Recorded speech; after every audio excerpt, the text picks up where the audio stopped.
So we have our catchers who we've covered, blocking and all the technique of it. And what I'm going to have Laura do is I'm going to say a ball right in the middle, down. Good. And what she did is dropped her hands down. The first thing down were her hands, thumbs out to the side. It's not really a technique videotape or DVD, but it's more drills for your practice. So now we go up. And once she goes down, I can correct her on all of her technique things, good and bad. Down the middle again, down.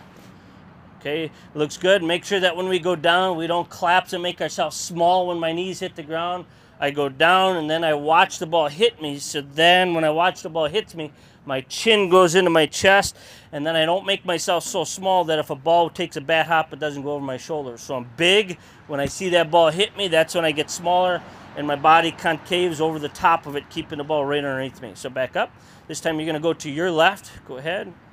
Left. And you'll see when she did that, she goes diagonally, a little bit of a C back here.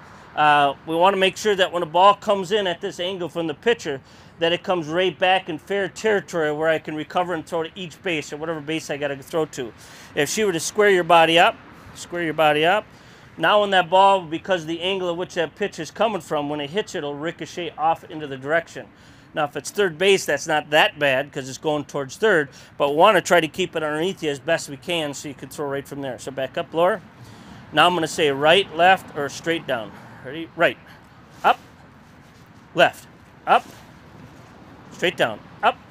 Down. Up. Right. Up. Left. Up. Good. And remember, if you're working on speed, that it shouldn't be an endurance activity, although yes, they need a certain amount of endurance.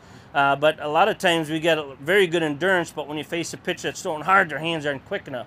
So you got to keep in mind, what are we working on, quickness or endurance? So this drill here you do for 15 seconds, 10 seconds. But anytime you go over 15 seconds, you're working more on the endurance side, which sometimes that's a mental checkpoint. But for here, we're really working on the quickness. Okay. Then what we'll have is another catcher pop in right out front, right out in that area here. Lowers back down. And now what I want is called the shadow drill. So let's say, Laura, you got to try to be quick and you got to catch up to Heidi. So Heidi, you get to choose. You're going to go left, right, straight down. And as she sees your movement, she's trying to beat you to the spot.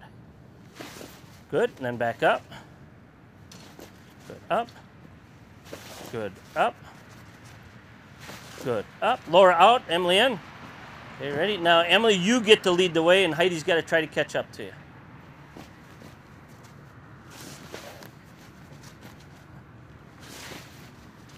Good. Take a break. And then come on back here.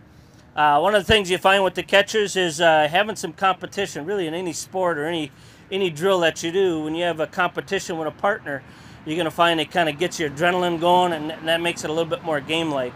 It also starts to get your speed going. You also saw like Emily got down and up very fast.